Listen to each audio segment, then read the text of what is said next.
one of the best things that you can do for documentation is integrate it into your design workflow. This is primarily for all the engineers out there, but the worst thing in the world is grinding for weeks or months on a design and then realizing that, okay, now it's out or it's about to go out and I have to go back and document everything.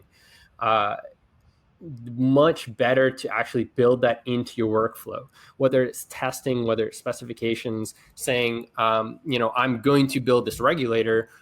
First thing you do is just go to a notebook and say, these are the criteria that I'm going to design this thing against. Then you have something you can send out. Again, make sure you verify with people that you can design to, and then put your results in, and kind of sequence it as you're going through this design.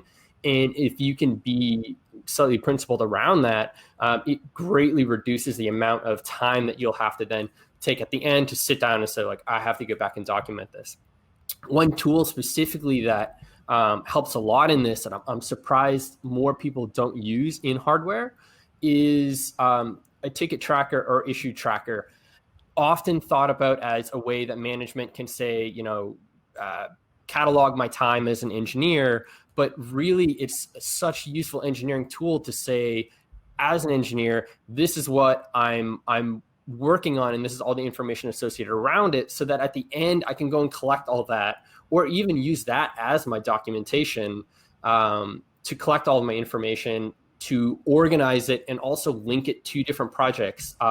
We've enabled revision control and issues tracker in Allspice, but there are other tools.